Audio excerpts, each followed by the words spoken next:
quality of life, some of which springs from the redevelopment plans.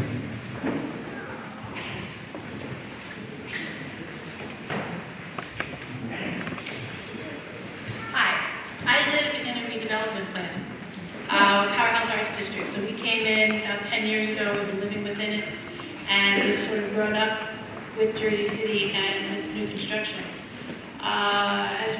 Just a real quick thing, there are a lot of large-scale developments going on in different neighborhoods. Liberty Harbor North, we've got north of Hamilton Park. There's a whole community moving in up there.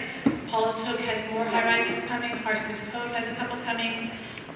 So leading into, as downtown continues to expand rapidly, how is the city ramping up to provide basic services such as accessible sidewalks, crosswalks, trash cans, street sweeping, and levels sufficient to support the known future residential growth?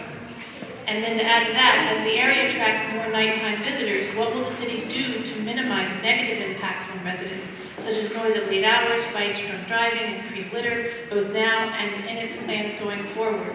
And just so you know, redevelopment plans and the flexibility the mayor was speaking about, a lot of these, have plans for unlimited bars and nightclubs in the redevelopment plans that you can't put in the regular neighborhoods. So that's sort of opening that whole can of worms. Mayor? Okay, so that's a good point on the redevelopment plans, to get some clarity around that. That's good on the redevelopment plan so that you guys get some clarity around some of that nightlife stuff. And then I'll talk a little bit about the specifics on some of the quality of life. Those of you who couldn't hear a question would generally pertain to garbage cans, crosswalks, sidewalks, quality of life issues overall. The redevelopment plans provide that flexibility going back to where you can move ultimately liquor licenses, which are crucial to restaurants. Restaurants fail. You've seen them here downtown fail, some good restaurateurs, because of lack of liquor license ultimately. Any restaurant owner would tell you that's ultimately where they make their money. We've tried to set up zoning and protections to make sure, for example, on Newark Avenue, I champion that to make sure that there is a kitchen requirement, that you're not going to have a situation where you have bar after bar that we're trying to attract basically restaurants. So I'm very conscious of that. Cabaret licenses, ability to have live music, those are all more flexible via a redevelopment plan. Most of them are restricted or cannot be allowed in regular zoning. So there are nuances there that are very, very important.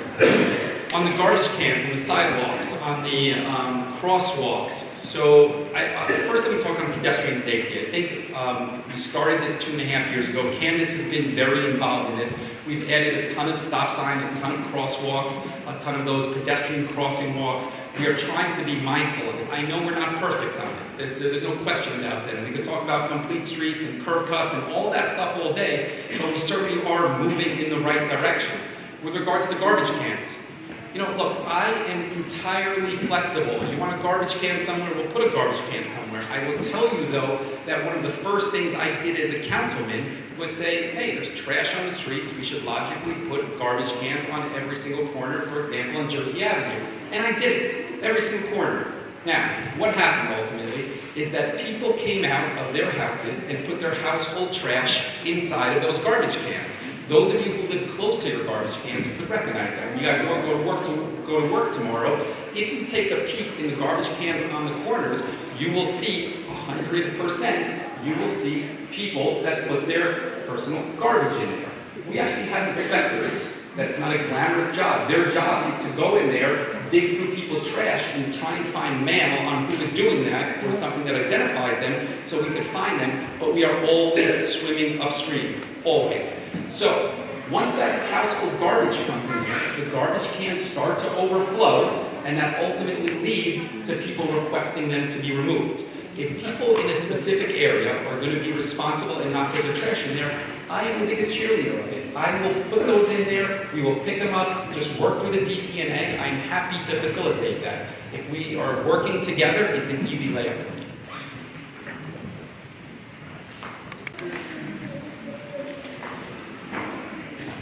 Hi. So, downtown has seen a dramatic increase in pedestrian and automobile traffic. Certain areas have become difficult and dangerous for pedestrians to cross the street, and there's a shortage of available parking. This lends itself to people parking too close to corners, which adds to the danger.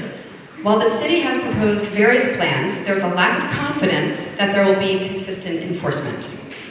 Will you agree to additional traffic calming and street design measures to better ensure pedestrian safety? And what will you do to ensure that parking laws are consistently enforced? For example, residents are told that new buildings won't get street parking permits. So how is this being enforced? And I have a follow-up afterwards.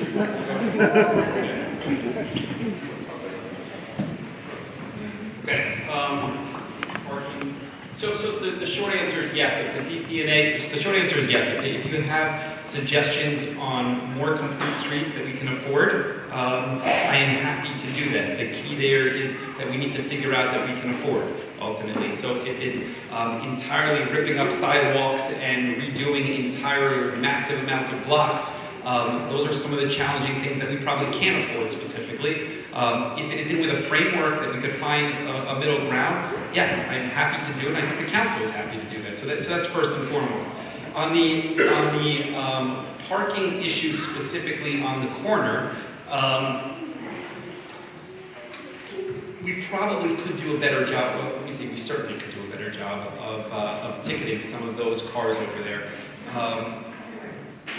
The reality is that there is not a lot of parking here, clearly. So it is a balancing act between being reasonable to residents and ultimately being heavy-handed. And we try to find that balance. It's never perfect. You know, the people who love pedestrian-only environments want us to be enforcing everything aggressively and eliminating cars. And it's very hard to do, frankly. So we try to find the middle ground. If you want us to be more aggressive as a DCNA, you're all here collectively, we have no problem enforcing that ultimately. But when it comes back, that backlash, which ultimately does ensue, my hope is that you guys are as supportive as you are asking for it, because I can say for certain that some of you in this room ultimately will be getting tickets as well, because we've all done it ultimately. But I'm happy, more than happy, to be very aggressive on the parking enforcement. I mean, if that's what the DCNA wants, I'm happy to do it. My suggestion collectively is that I'm not going to leave here today with these individuals saying that we're going to just drop the hammer. My suggestion is that you, over the next month or 2 weeks at the next meetings, you collectively talk it out on how you want us to enforce it, and then I'm happy to do it. I got no problem with that. About the new residents coming into bigger developments, we as residents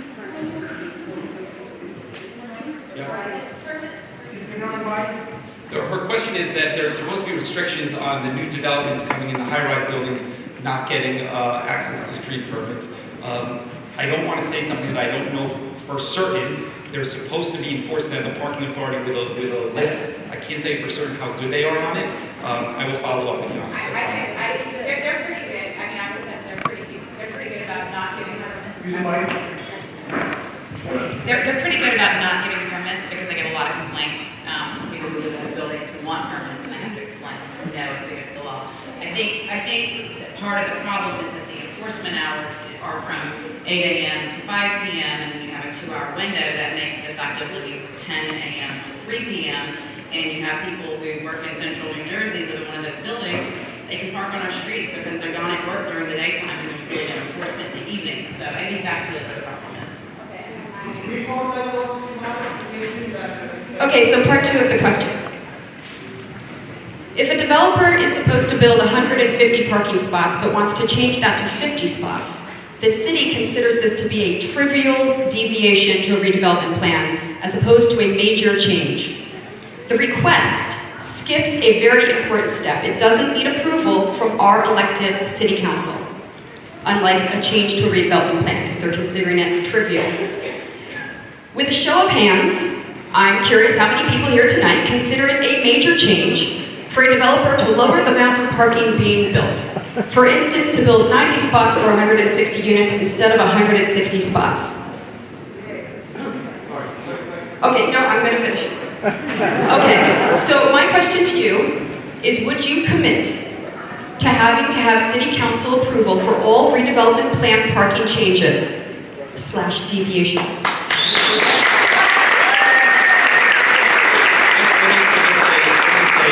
Let me say this, because I I've been on both sides of this as well. So let me kind of paint a little bit of a different picture on why we do what we do. So before we clap saying that that is the best thing to do, that we just kind of understand both sides of this ultimately. Transit-oriented development in cities is consistent with what we are doing. Every city in the country that focuses or has mass transportation around it is eliminating more than we are the parking requirement.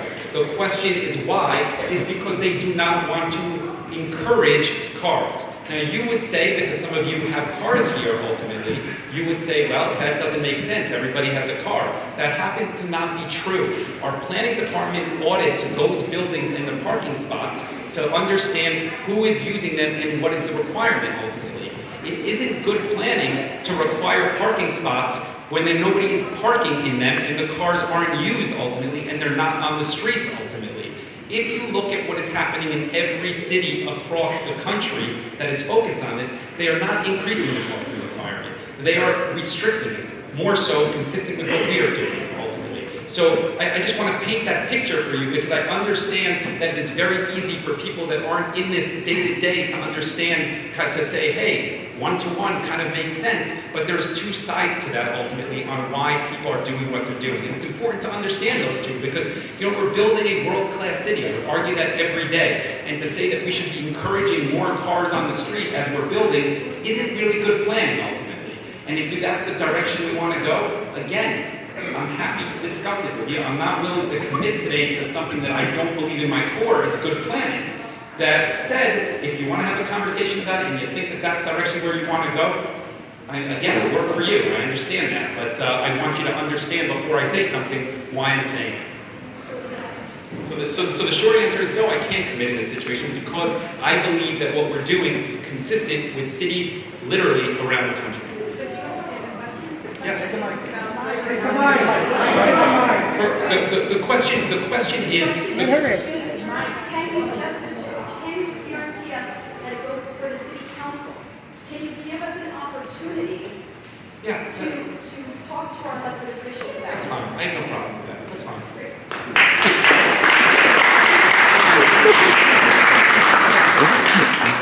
So I did notice that someone was raising their hand. I want you to just hold on to your question. Mr. Mayor, what you know is that we've addressed this bridge issue a couple times, especially the first time for me was when you were a councilman and you brought up the fact that we needed to come to a council meeting because they were trying to put through this bridge, and we figured out a way to kind of stall that because they hadn't really done a thorough research on this.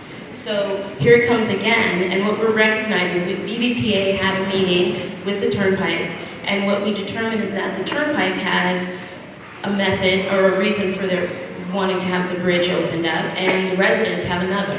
And what we're asking is basically, what steps will the city commit to take to alleviate the significant traffic impact that the Jersey Avenue Bridge will have on downtown? And what will be done to revise the proposed design to prioritize pedestrian and bike access over vehicular access and traffic into and out of Liberty State Park? And just to add to that, the Turnpike did specify to us that they're also doing a project at Caven Point Road. So we're talking about an increased amount of traffic coming from two different exits, being able to flow through the park onto Jersey Avenue, and then it's going to become a cut through into the Holland Tunnel. So basically it's going to become a new extension for most of the residents, and we'd like to know what you're going to do. So, I don't entirely agree with that. I'm very in tune with the entire conversation of it. And certainly, to be very clear, that there is zero intention from my standpoint or anybody's standpoint to do anything that would A, adversely impact Liberty State Park, or B, impact downtown with additional vehicular traffic. That said, okay, I do think that a clear access, a clear bridge that is friendly and nice and inviting is a benefit to the entire city. I believe that in my core ultimately. I'm an individual who runs that several times a week. I'm very familiar with what is down there. I'm very familiar with the concerns and the traffic studies. Now, what are we going to do ultimately to make sure that it doesn't?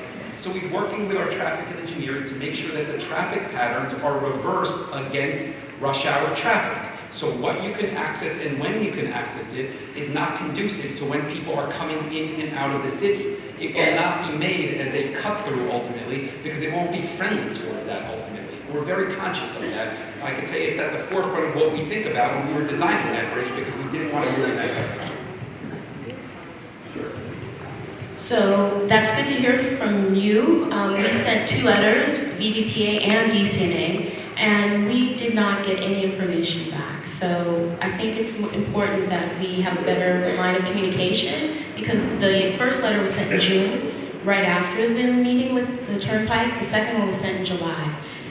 We sent it to you, we sent it to Marcus Vigil, and the only person who responded was Rolando, and there was no follow-up after that. Okay, and then the other question I wanted to pose is that from the Turnpike Authority's presentation, they had a means of claiming that they had done a traffic study to the bridge, basically. It wasn't their purview to do a traffic study beyond. And when we asked Marcus and various other city officials, where is the traffic study for that impact on us, the residents and the rest of the city, they said that there was no need for that, and we questioned that. So can you commit to having a traffic study performed for us, and also redesigning the bridge, because I believe the Turnpike Authority said that they were going to just leave space on the shoulder for a sidewalk, and it was going to require pedestrians to have to come up on the right side of the bridge, and at 2 points have to cross traffic, and there was no plan to put any kind of lights or anything like that, and they weren't going to pave it. It was just going to be some sort of shoulder. So as the city, they said that's the city's responsibility to do. So I'm not familiar with the exact design and what the bridge looks like in detail, so I wouldn't be speaking from a place of really knowing what it ultimately looks like. What I can tell you is that once it is done or near done, because the Turnpike is moving forward on that, so that's why I'm using that language ultimately, I can assure you that the entire DCNA will help the city, advise the city on how you want the traffic patterns to be and what you want the shoulder to look like. I have no problem with that. I want it to ultimately work for you and for me in a way that's productive and beneficial. There's no intention, despite what the Turnpike is, of hindering what we've done citywide. That's not where we're coming from on this. There's no benefit to me, and there's certainly no benefit to you. I'm very in tune with that. So yes, I will commit to you guys that once we are further down the road, how you guys want that open, when you want that open, the timing of how you want that open, I'm flexible on that. I ultimately work for you guys.